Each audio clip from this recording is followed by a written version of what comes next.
Audio Jungle.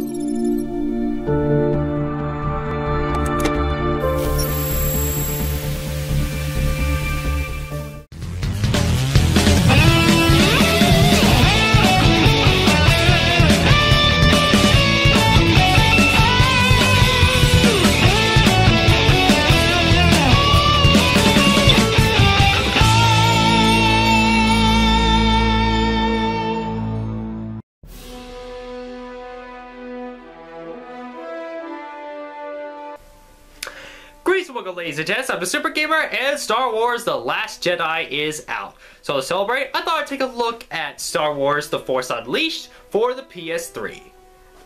Disclaimer, if you have not seen a Star Wars movie, first of all, have you been living under a rock or something? Second of all, you won't understand the plot of The Force Unleashed.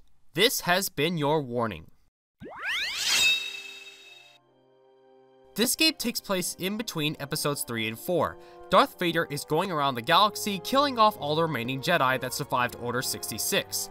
On one particular planet, he stumbles upon a young boy who is strong with the Force, and takes him as his apprentice. Years later, the apprentice, now known as Starkiller, is tasked with hunting down all the remaining Jedi with the assistance of Proxy and Juno.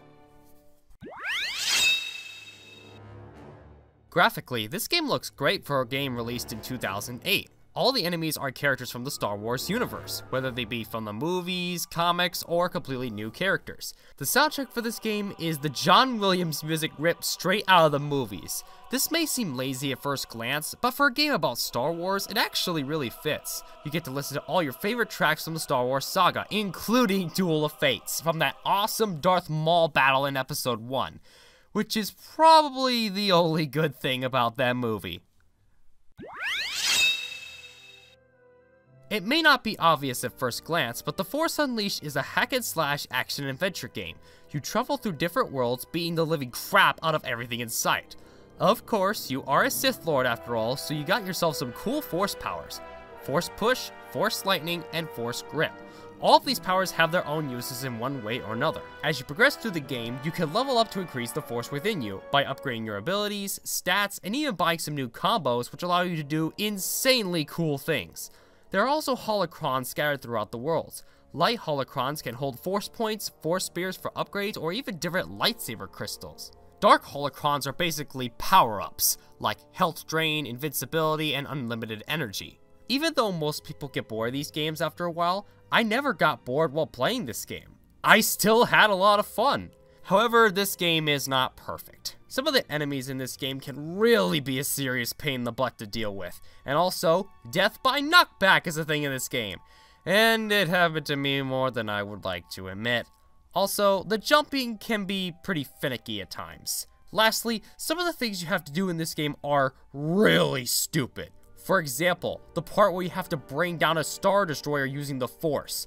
Anyone who has played this game before knows what I'm talking about. That section sucks Wookiee butts, and thank God it's not in the Wii version of this game. The bosses are either forgettable or incredibly frustrating. Sure, you are facing former members of the Jedi Council, but that really doesn't mean anything here. And now it's time for the spoiler section.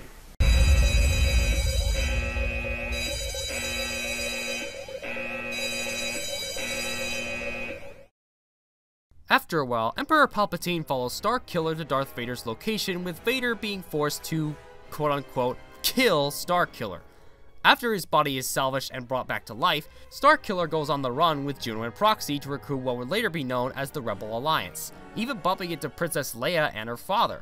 Everything seems to be going good until Vader shows up at their secret base and reveals to Starkiller that he's just been using him to rally up the rebels and leave him to die. Starkiller then enters the Death Star and has a final confrontation with Darth Vader himself. After Darth is defeated, you are given the choice of whether to go towards the Emperor or finish off Vader and complete your journey to the dark side. For the sake of the Force Unleashed storyline, we'll be taking on the Emperor. Starkiller helps everyone escape and sacrifices himself to save his friends, and thus the Rebel Alliance is born.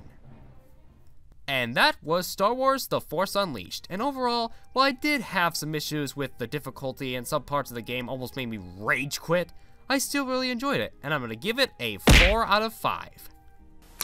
Until then, I'm the Super Gamer, and I'll see you all next time.